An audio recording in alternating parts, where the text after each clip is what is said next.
Hit it. Good morning, good afternoon, and good evening. We're back, baby, with a day in Miami. I got Manolín here and our special guest, Emi Guerra. Say hi to everybody. Hello, everyone. Which camera am I looking at? You're right there, my brother. You're right there. You're right there, my brother. But listen, before we start, Emi, I think you're going to go ahead and agree with me. Yes. We got to ask, what the hell is the toucan shirt doing today, brother? You know, the thing even talks. You know that when he moves around, the thing even tells you, mira, dice, Kiko que rico, Kiko que rico, Kiko que rico. This is a hard daddy shirt. It's like dad shirts. You're a dad, you're a dad. You got to get them. They're awesome, and they fit me great because they're made for, it's like a bed sheet on you guys, but, but it fits good. But that toucan looks good on you, Bobby. How was your vacation, Manny? Vacation was awesome. Was it like 2 months you left? Well, month and a half. Listen, at the end of the day, I know you introduced Emi already, but for me, Emi is, I like to put restaurateur and entertainment guru. Thank you. Yeah. That's, I mean, so it's too many years. But he was a high school friend before he became the guru. Well, I mean, but now he's the high school friend that became guru in entertainment and restaurateur. I do know a little bit that he was a little nervous or a little bit hesitant to come on. He took a little while to come on the show. I think it's because he's too busy because he's taking over the world. But more or less, the world according to Wharf. Yeah, no, to everything else. I think we're like on 4 or 5 spots now.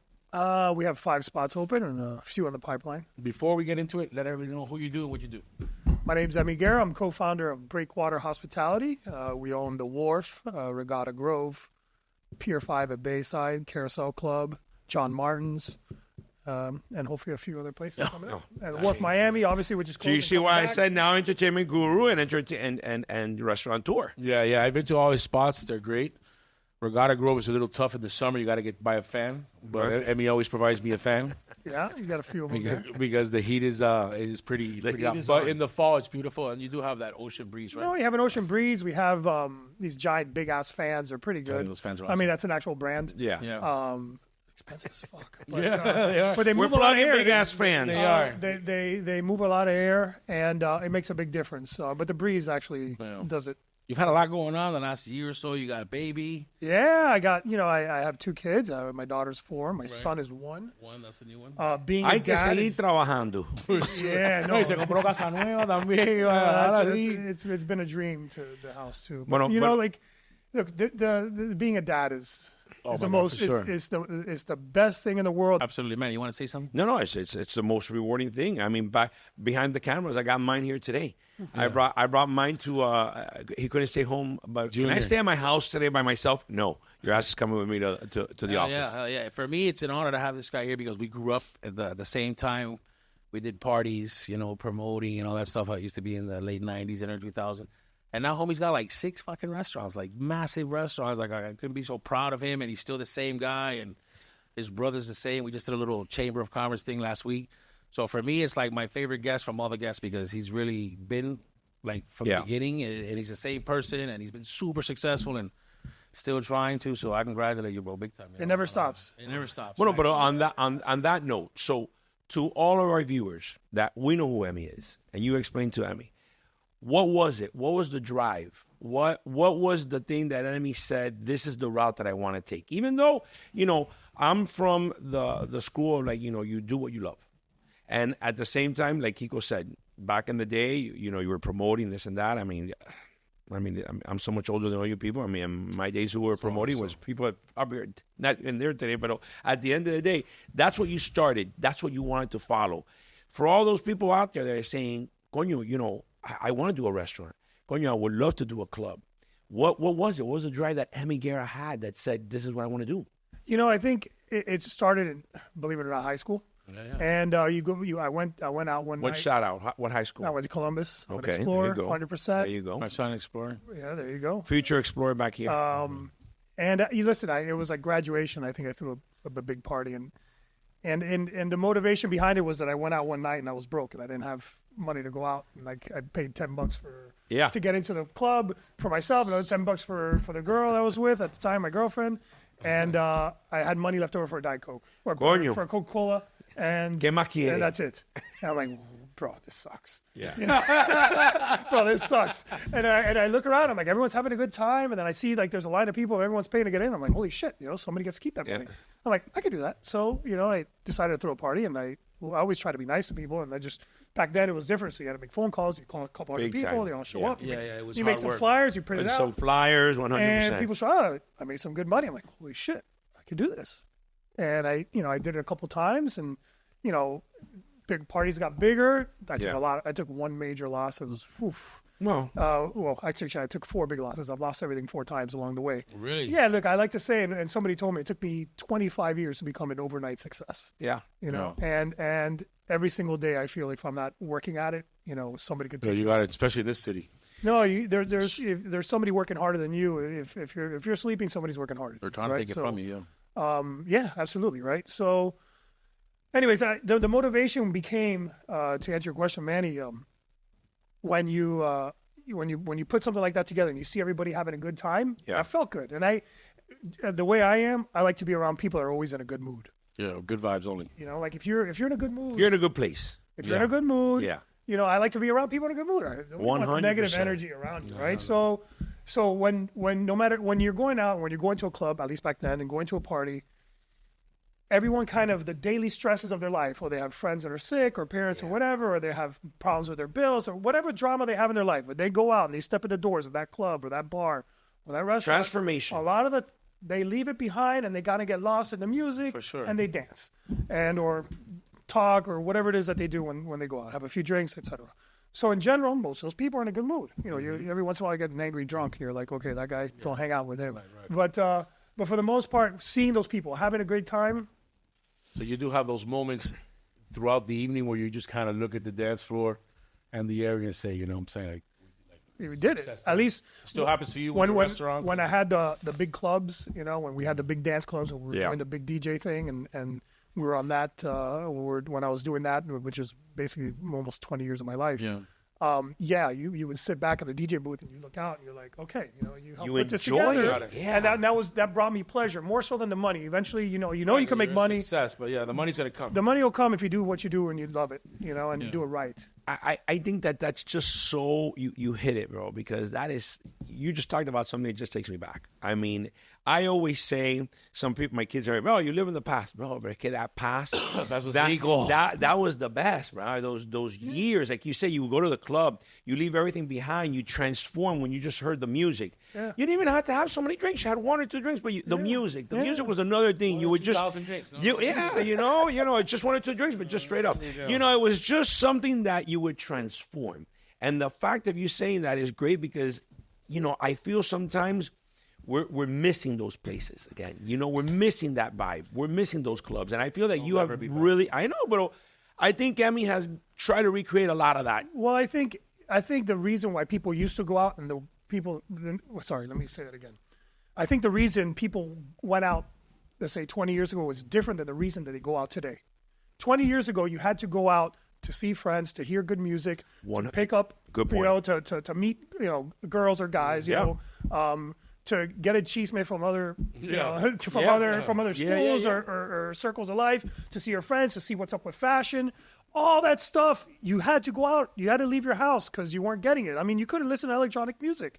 You had to go buy a CD, and you didn't even have them in the United States. You had to go to Europe if you were to get really awesome DJ CDs. Or buy the bootlegs Wow, we opened space in the year 2000, right? So this is years ago. Yeah. Today, you get all that from your phone. The only reason to go out, today you get all that from your phone. Good music, you could swipe left, you find out what your friends are doing by looking on social media. Yeah. That's it. Oh, yeah, where are you? I'm headed over. So the spirit of going out and the reasons for going out have changed, right? I was at that grand opening in Space.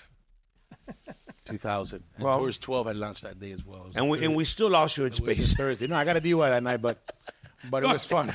Yeah, it was I swear to God, I was at that night. It was March. Thursday But night. it got That's how taken care long. of. It was That's March. how long we knew. It was March 17th of 2000. Yeah. Was when it opened, and Yep. none of those buildings were in downtown. It was in a Nothing. different building than it is today. People had to it think was- twice if it you was really a want to different go there. It was a It different was time. scary. It And was had this scary as aura shit. of like, Of course. once you walk in there, you might not walk out alive, Brother. because the party was You would so get to- much, was more intense. intense. It was than everything intense. else. Listen, the it was funny thing intense. about space is that when we would go after 2:30, 3 o'clock in the morning, all my friends would walk in, we say, well, bye, because you would be lost. Yeah, in 20 minutes, everybody, you just turn around. You had that crew of Reuters that would wake up at 7, those- sober, yeah. Yeah. Crazy. act like they were wasted to pray on Yeah. With the Did you know glasses that on. technique? No, I don't You because didn't know I was awake for the night before. That was the technique Before I for created a lot the of those technique. guys. No, yeah, it was a different time, man. It is. And listen, I'm really happy that club is around today. The guys that own it now do an excellent job. And it's not. It's it's- still a crazy place, but it's a safe place. It's It's flooded with cops. You know, they have yoga classes now. No. Breakfast. Who was going to tell They us that do, space right? was In the have mornings. yoga In classes? the mornings, they have yoga classes like at 9 a.m. As soon as you party at night, you can do yoga in the morning. Namaste. I In the morning. Primo, one of the things I think in the new age, right? Because we're old school, but in the new age, when you open up that wharf Yeah. in the river, Well- where nobody thought who's going to do it, that thing blew up. yeah, Like I've never seen an outdoor venue blow up in my life. I mean, we did Telemundo NBC back then. yeah. with We your did little a lot of stuff. kiosks. But tell us about that. Who came up with that idea, and why didn't I do it? The original. There's a few people kicking themselves right now. Yeah. But listen, the wharf. I have Nothing. We had never seen anything like that on top of it. you know Well, it was something that was brought back, and I think that Emi really put this touch on it, and that's why I think Was it there blew up. something in that area you that you're old school? Never, Nothing, right? Never. It was like a boneyard for lobster traps. That's it. That's what it used to be. It was. I'm And- glad you asked me about my era, but that's good. Go Not ahead. era. You're like 5 years old. Not that guy loco. He's not that old, bro. This fucking guy talks like he's Abraham Lincoln. Oh, I know. I mean, he's got. It's like 5 years older, bro, and he's that's got it. $5 more million than we do. Oh, fuck out of here. I'll trade places right now, bro. Yes, he sits, I on, mean, his wall. you Sits on his wall. He's taller than me. you could buy down a few of those years. Fuck outta with here, those man. millions. I'm gonna feel bad with this guy. Let's go back to the wharf. Yeah. You always get me worked up, Manny. Go ahead. Go with the wharf, Emi. You know so I had a mutual acquaintance, from high school that we crossed paths a few times and became friends, and we were talking about he owned a piece of land on the river. Rekindling or somebody you met? Somebody that I've known through high school. He's a Belen guy, and I went to Columbus. So, but we had a lot of mutual friends, and we knew each other that's how from we then. grew up. I mean, All of them. it's as much as there's a rivalry. Yeah, I mean, there's we're a lot all of family. There's it's like an extended family, right? We So, whipped their ass the other day 7-2. They hate me, but we're family. what sport? Baseball, my brother. My son plays baseball. Columbus. Oh, At FIU Stadium, 7-2. Ya tú sabes. No, Kiko in the stadium. I was inconsolable. I almost got lynched. Bueno, by my go. Let's parents. Anyways, continue. So the mutual friends, he had the piece of land on the river, and he was looking for somebody to, maybe put either like a beach club there or a restaurant there. He was going to build a thing. Yeah, it's pretty thin. On the thing. drunk, you're in the water. Yeah, so there's a thin strip, and then there's like a thicker side next to it that is actually city owned, but he had gotten an extended Right. a lease on, right? And that's like where the Garcia family kept their traps. Anyways, long story short, it was around the Zika time, so I don't know if you remember Yeah. Zika 2015, Mosquitoes. 2016, Yeah. and over time, like I had no interest, or at the time, I guess I was ready to try to do a deal like that, and with the partners I had at the time, they weren't either. So over time, I said to him, "Hey, listen, if while you're entitling your property and finding a tenant, lease it to me for 2 years, and I'll do a pop-up, and we'll, and when you're ready to put restaurants there, or whatever it is, kick me out, and I'll just do a pop-up." He's like, "All right." I go, "Okay, give me 60 days. So I'm going to raise the money, put it together, and I'll come back to you." 60 days come by. I talked to my partners I had at the time. They said no. I talked to friends at the time. They said no. 90 days go by. I was embarrassed. I didn't know what the fuck to do. I'm like, you know what? Let me text him and say, "Hey, man, I'm going to come see you tomorrow." He's like, "Okay, cool. Come see me tomorrow." So I met with Alex, my partner, who's now my partner, and Guillermo, who owned the land. I said, "Oh, guys, listen, I failed. Nobody wants to put up the money, but this is what I want to do." And I showed him all the paperwork.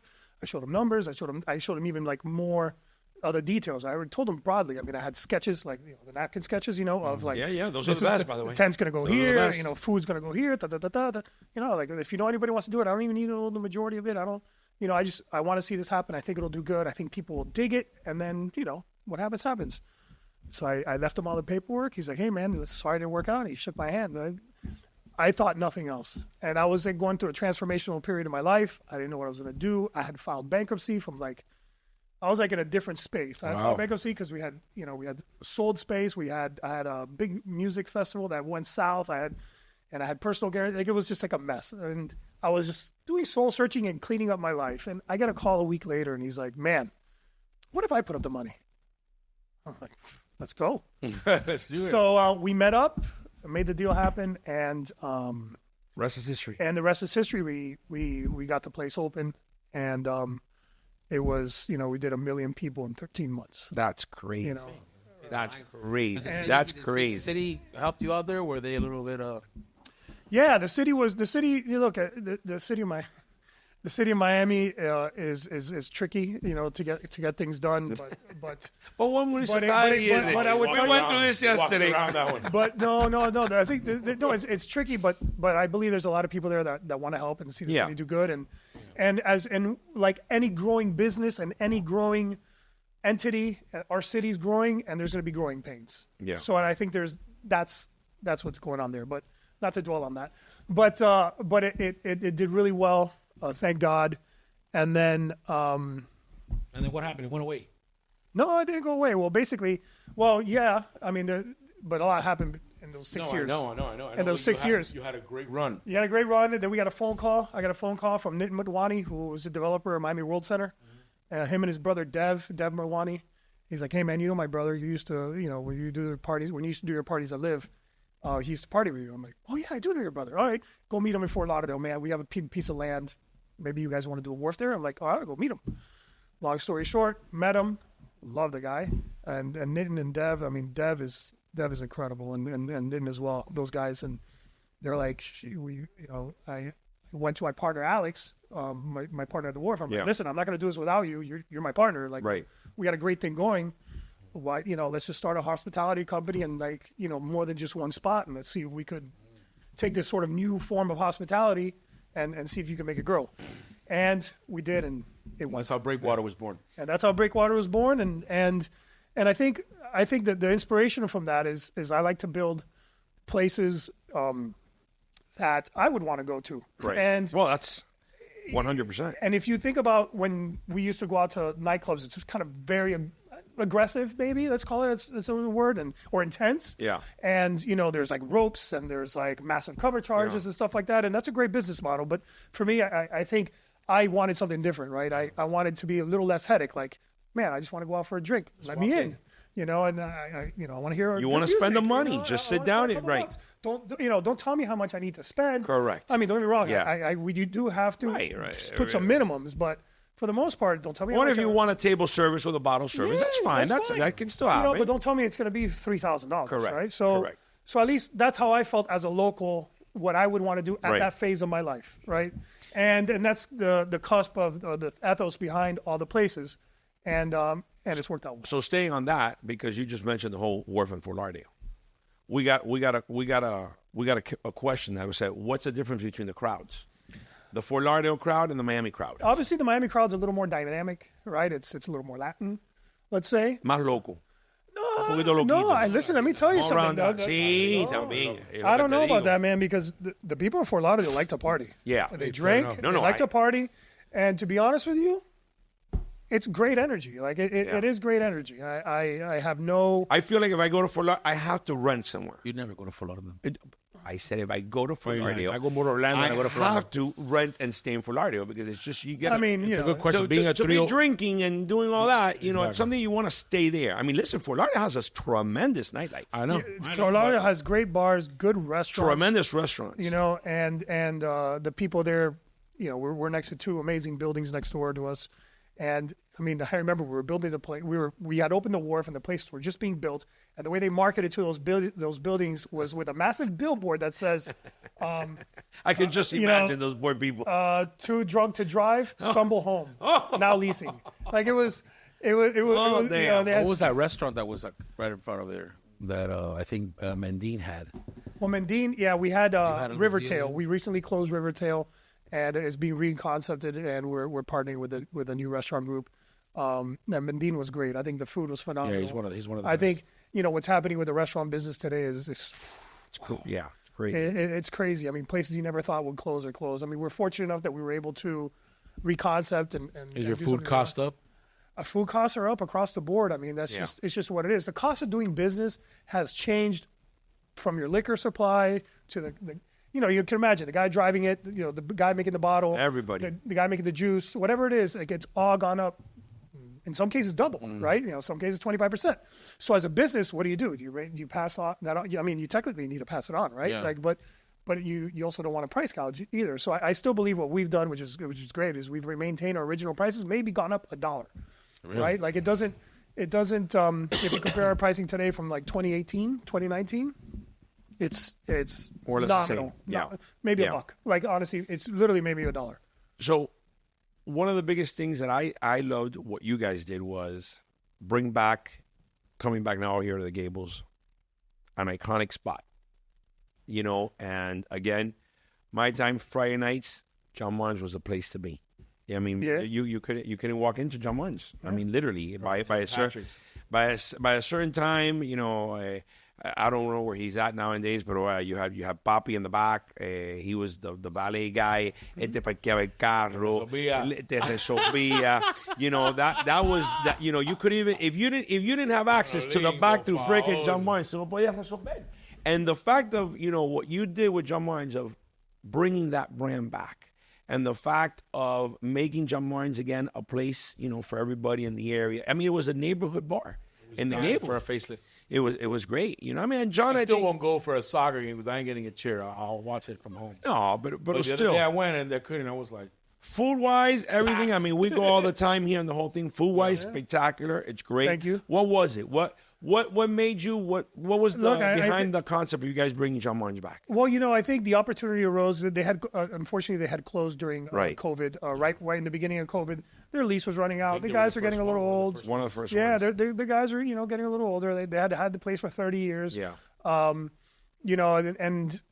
they made the decision to close.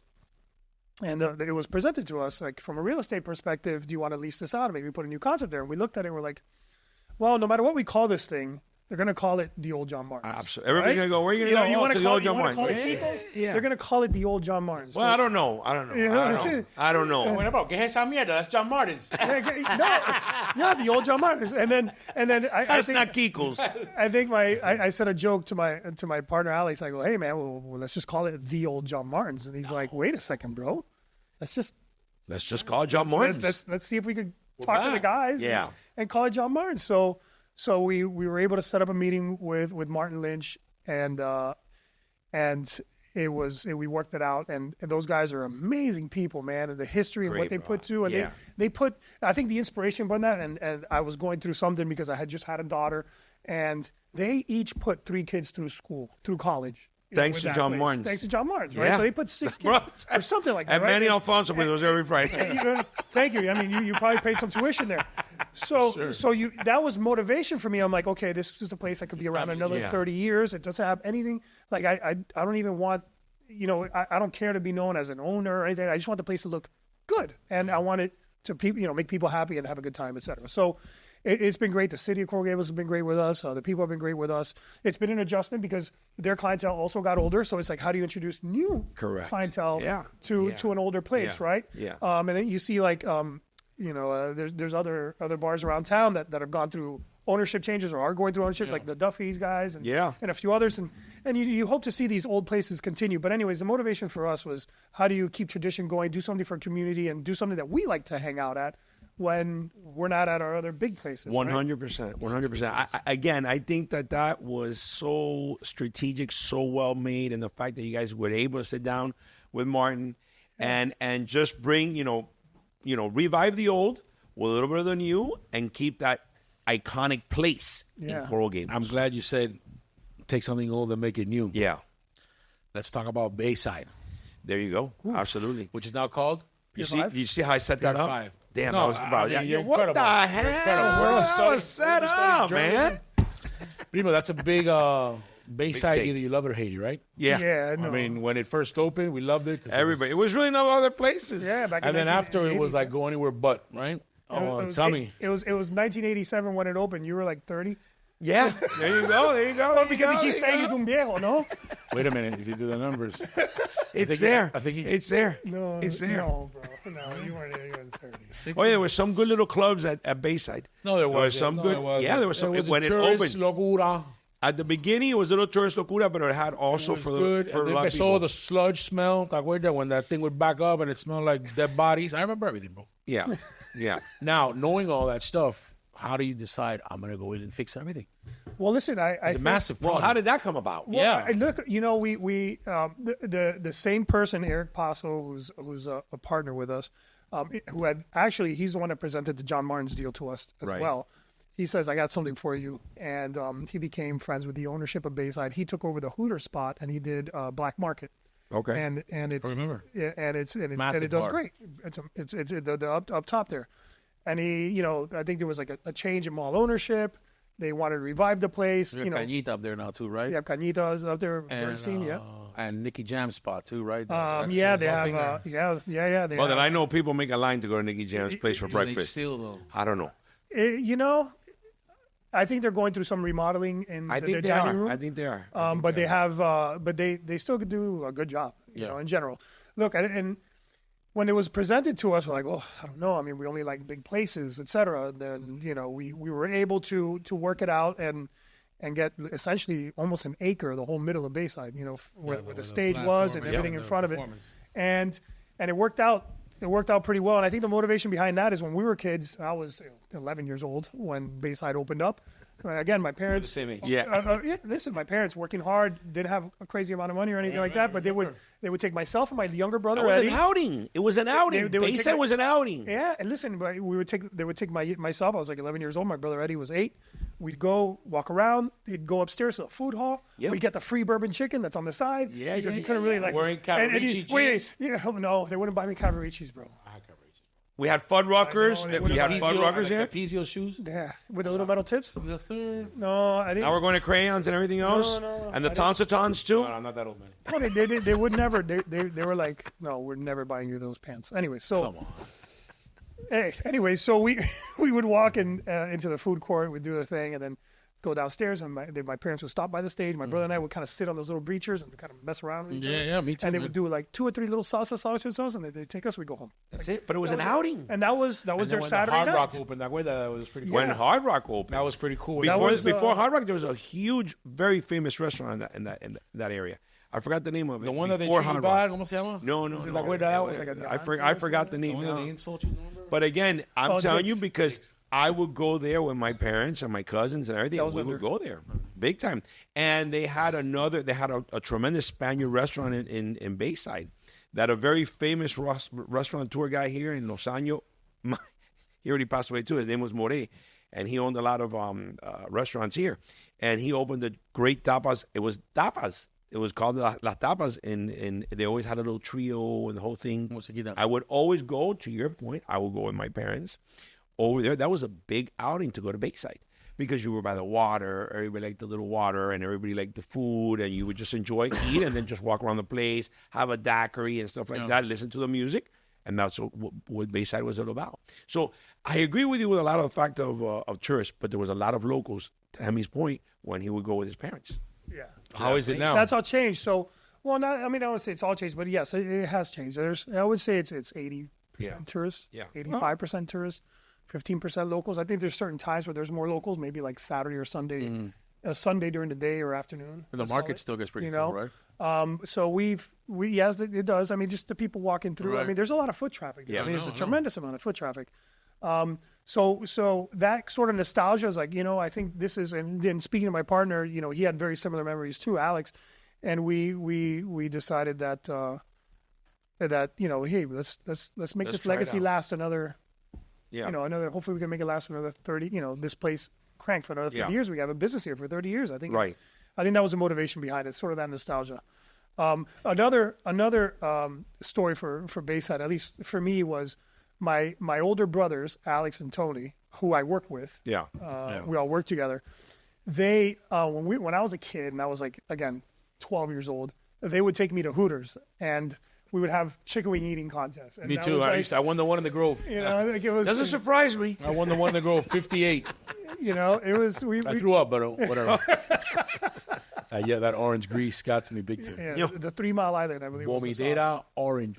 Okay. All right. But anyway, so I think I have a lot of fond memories there as a kid, and I think that's what. So, but is it still thriving? You're still turning a profit over there? No, yeah. So we opened up. Not even. I would say we opened up right around Christmas, the week of the day after Christmas, actually. So it hasn't even been a year yet, and it's done phenomenal. Good. It's done phenomenal. The mall's improving. We are expanding our phase 2 of the location now, and it's gonna, hopefully do really well. How is working with your brothers? Honestly, it's awesome. I wouldn't change it for anything. I mean, I know them both, brother. Listen, I got to tell you, it's working with family is always tough. Yeah. Because, but actually, I have great But they have respect. your back. Yeah, I have great respect. First of all, we have an amazing team, and they lead specific areas of those teams. And like my brother Alex, he's our COO, and he's got more knowledge than all of us combined when it comes to hospitality because the guy's been bartending since I was like 6. That works. So, that works. And he's been in it, right? So I think he was like 14 years old working as a bouncer. I don't know, like it was like something crazy like that, right? So Tony intensity. And Tony is the master of gab. He speaks a lot and he's got amazing relationships. And with Tony, like most businesses, relationships should come first, right? 100%, brother. And that is the cornerstone. I mean, look, when we all got into business, throwing parties or whatever it was all relationship based. You had to call people. You had to make your own flyers, print them out. That's it. You had to call people. There was no text messages. Emails weren't, and then that was really promoting a lo duro. That was promoting a lo duro, and the fact of to really, really like you say, make the flyers. Called every person. Oh, yeah, I'm throwing a party. I'm throwing a party. I'm throwing a party. And that's like carajo. That's just develops relationships. Like if you look at our phones, you could pull up your cell phone. Just look how many contacts you have. I think my era, look, I have probably like 7,000 or 8,000 contacts on my cell phone of people that I should know their faces and names. For the most part, not gonna happen. But if you look at anybody else from a different generation, they're probably like maybe 1,000 contacts, maybe whatever. And that's just. That's Who's your favorite brother? Eddie, my youngest brother. That's a good one. No, I love all my brothers. They're all different, right? But my youngest brother, Eddie, he and I were close because we're closer in age. Yeah. So my 2 older brothers. So when you said pipelines, what do we have? Any Good first segue, news? Manny. Good any segue. first news of like what's coming up? What's going on with the Wharf? What's going to happen with the We're Wharf? talk about the Dream Hotel. Okay, What's that about? Yeah. So where the Wharf Miami was, it closed down. We're making we got an extension on the land for a longer term lease, which now makes the project viable. And we're going to bring back the Wharf along with with 2 towers, a Dream Hotel. Straight up, right? 'Cause there's no space down there. I'm sorry? It goes straight up. You got to go up. Yeah, you got to go up. You got to go up. You got to go up. And actually, it's roughly around, I'd say, between 8 and 10 stories. Like, it just depends how you count the floors. Okay. But it's around the same height as a building across the street. Right. So it's going to be apartments? No. So there's 2 towers, and they connect in the bottom. The Wharf will be in the bottom. Okay. 1 tower is a hotel, a Dream Hotel. Okay. 167 keys, roughly, or 168 keys. I forgot the exact key count. And then on the other tower, it's restaurants. You have restaurants. Right. 2 big restaurants actually that are roughly 14,000 square feet each. Damn. Like massive restaurants. Okay. A double height ceilings, mezzanines, etc. A big event space for weddings, big corporate meetings, etc. And then a massive nightclub. Roughly 28,000 square feet. Jeez, when do they break ground? So wait. So you're going to tell me that the people are everybody, obviously whoever's going to stay there is just, going to there to party.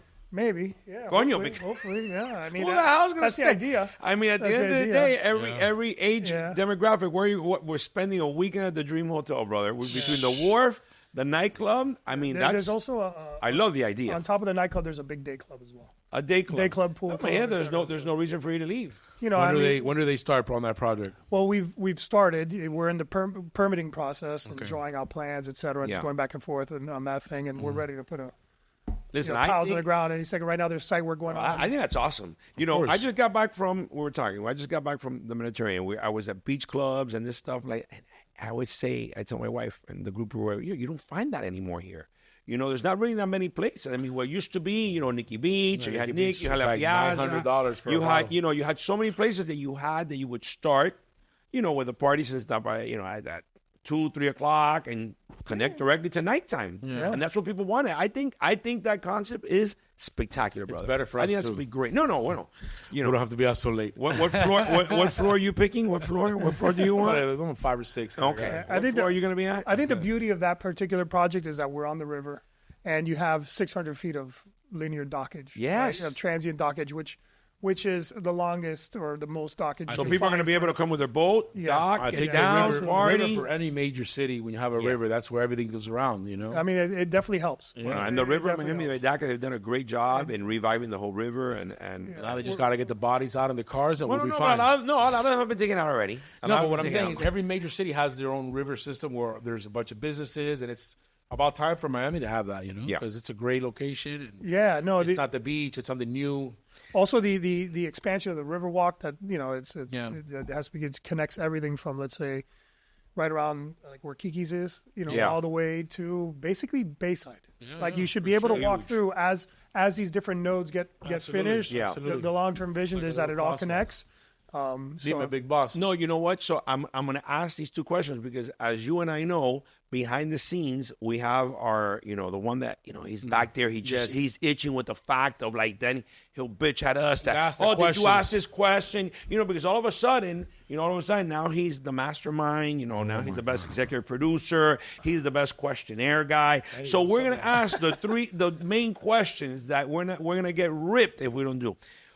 Three places that Emi would go that it's not any from your places. What places would you like to eat or hang out? Not eat, hang out. Let's do 3 best restaurants. Well, but and just I say want- how but it I wanna is. know. You 3 kind of places. tippy-toed around. Okay, listen. Top 3 restaurants that you and your Well, I wife like go the to. restaurants, but I like three- also what other places he hangs out. Okay, but the thing is, well, right One now, or two? I'll tell you the reason I can't answer that Okay. question is because right now I don't hang out except work Okay. and my kids. All right. That's it. All right. I work with my kids, Okay. and I work. But It's then all you our do have places. some It's a lot of places. Where do you places. take the kids? Hey, Oh, where? Oh, he's lying. I've seen him in pictures in restaurants. Where do you take Emi, the kids? Emi, don't That's your dodge new the question. hangout place. listen, Dandy Bear. Top 3. okay, Bowling alley. I think there's many restaurants that are like incredible, and it's hard to pick. I have a few favorites, us know. depending on the type of food. they're gonna Okay, go eat, all right. So if I want Greek food, I go visit Giorgio at Santorini and Miami Beach. Damn. Okay. Okay, I think, he does. First of all, his personality is incredible, and I love the food. I love the portion sizes. I'm a big guy. I like to eat. I love it. I love that pig. Have you, I love that pig. so Santorini and Miami Beach. Okay, that's 1. Okay, so I have another old school favorite. You might remember it. They've moved locations from where they originally were, but Osteria Teatro. Oh, sure. So Osteria The Teatro. Crowbar Restaurant. The Crowbar, Crowbar restaurant yeah. to the side of the restaurant. No, listen, that's my favorite restaurant. So, Where are they now Where for are people that they don't now? know? I believe he just moved to 79th Street Causeway. Wow. To the 79th Street Causeway. Damn. and, Old school. Used to be a lot of restaurants on that causeway. But he Tremendous he Italian was restaurant at Gilbert and them were at next to Crowbar. Yeah, Crowbar. In Cameo. Yeah. And then they moved to the Marlin Hotel briefly on the beach, and then they just moved off the beach to 79th Wow, Street man. Causeway. You threw me But back there with Osteria but that Teatro, man. Osteria Teatro is just they have 15 tables. They're around, they've been around for 30 something years. least. You couldn't you would call, hey man, I'm heading over there. Shit, I'm full, man. Please Yeah. come a little later. And I didn't mind because we were going to work back then. Right. One of my good friends that passed away already, but that was one of his favorite places. He lived on the beach, Raul Casares. Raul loved Raul. That was one of his favorite places. Every time we would go, let's go to Osteria Teatro. Wow, you threw me back there. That was a good one. What, number 3? Number 3. Number 3. That's it. One more. I mean, honestly, it's a casual spot. Okay. Chick-fil-A. Okay.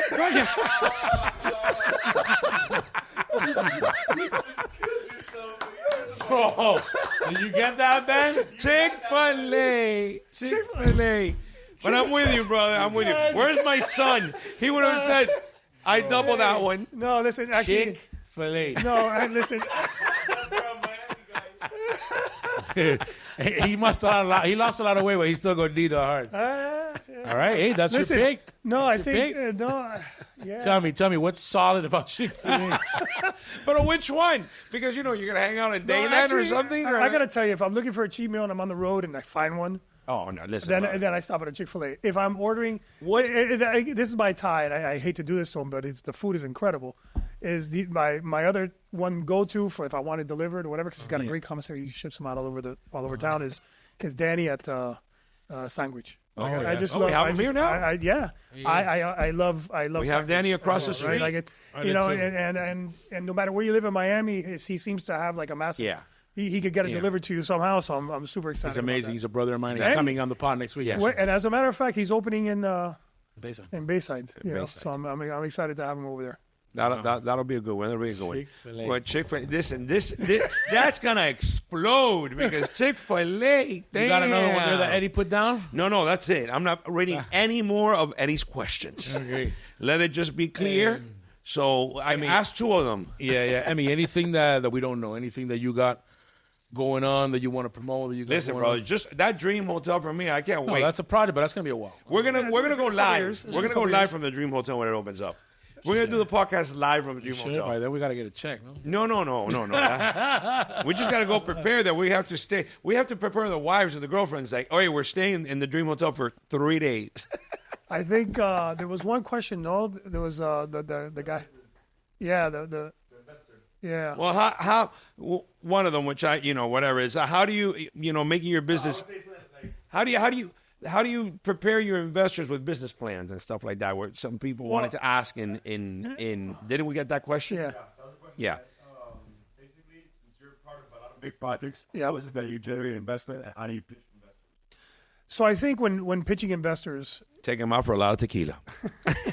well, first off, if you're That skilled, works. if you're a skilled investor and you're skilled in hospitality, you know that whatever you put on a piece of paper could go south, right? Like how do you That's know? it, But right. it's from when you go from investment to opening, markets change, trends change.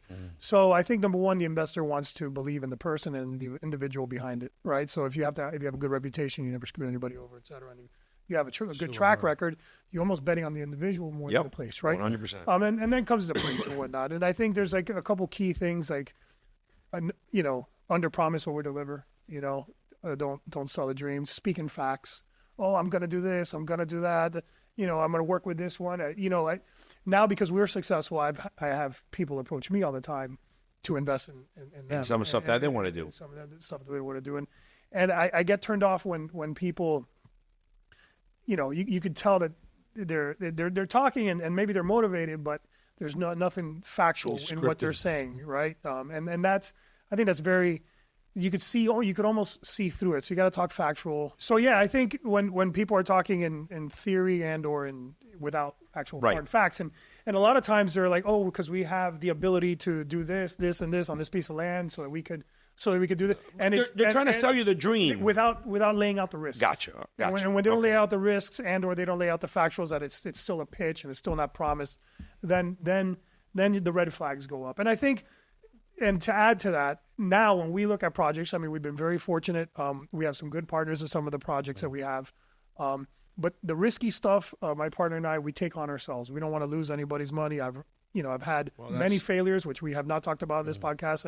And I can tell you that the failures are what define you and how you get up. Of course, brother. And, of course. Those and are if you- teachings. And some of those failures involved losing money that was other people's money, and it was they know that, The and I worst. lost my own as well along the way, and it's the worst. And how could you look at that? So now, whenever we do something, if it's super risky, we do it ourselves. We don't bring anybody else into it. If Make sure it gets done right. yeah, and if it's like almost like a home, it's almost like opposite how like a normal person would act.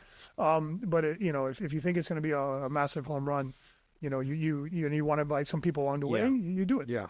Yeah. Well, so Wait, one more. Oh, we got Breaking news. We got a question through Instagram. What's the question, Kiko? Top what? No. What does that say? No, es que Top 3 failures and what you learned from them. es que de paso now he's writing like a doctor too, by the way. Top 3 failures. If you want to discuss about it, not much, whatever you want, you don't have to go in detail. Bueno, bro, failures. One of them he said is like he just talked about. He learns from the failures. But what was one of your biggest ones that you say, damn, I can't believe I failed in that? Ooh. Okay. Instead of top 3, which one is the one that you really said, damn, I really thought that we were going to make Well, that I happen? think number one is one of my biggest failures was that I thought I was well capitalized for I used to produce a lot of big festivals with my former partner Alex Holmes, who passed away. Rest his soul. And we were doing a big festival and we had raised some money. We had put in our own money, and we were like, a couple $1 million that we had to produce this festival. And we fell short at the end. Ticket sales weren't coming in, and we had to. That's the worst. And it did not work out well. So I think being well capitalized and also, starting and being modest, especially in that particular business, which is, start, get the first one on the road, and then get better and get better. Yeah, and get better, a couple right? 3-year threes when you start seeing. Yeah. So it's year 5, really. 3 to 5 is when you will start seeing it. But so I think being well capitalized, I think is number one, and make sure you have enough for the rainy days. I think is one of them. Number 2, I think another failure that we had was, being papered up properly. And not being papered up is one of my failures from when I was like 26 years old. I opened up a bar called Life, and I didn't have a proper lease in place. It was all handshake. Yeah. And till today, I'm still a handshake guy. Yeah. But you got to have the paper, brother. But when it comes to having a lease, specifically, you need to make sure your lease. You can have the handshake, but in this world we live in, brother, people go a little crazy, and Especially they in the city. and people see you're doing good, and then all of a sudden now you're doing good, and then it's now I need this, so you need the paper. And look, to the landlord's defense at that time, I think, we weren't paying rent. But if I would have had a lease, I would have had some legal ground to maybe come up with an extra 30 or 60 days to get money to fix it and have it turn around. And then number 3 is I think, and you have to do business with good people, right? And if it's a little hasty at first, and if it doesn't feel right, you got to go with the gut. As you think, as big as you think the bag is going to be at the end, it's just got to feel right, And that's one thing I could tell you, like with the partner I have today,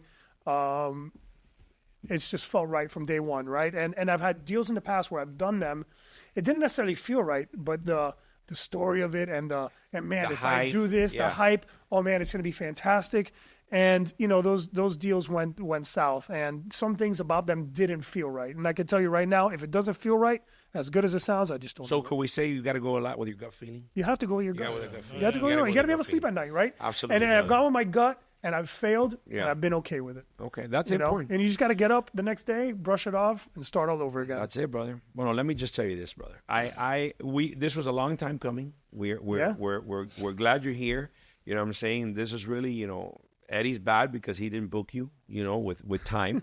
Kiko and I always wanted you to be on the podcast. Oh, yeah. But at the end of the day, I'm just joking with that. But you, for me, really, and I know I can speak for everybody, success story. Bro. Thank you, man. And I think that for our people that are viewing, you give them insights. And one of the biggest things that we love to do with this podcast is really show people, any ordinary person, what can they do and share their story. It doesn't have to be famous people. It's share their story. You know how many people out there saying, I have a dream that I really want to do a bar. I would love to do a little club. But they don't want to do it.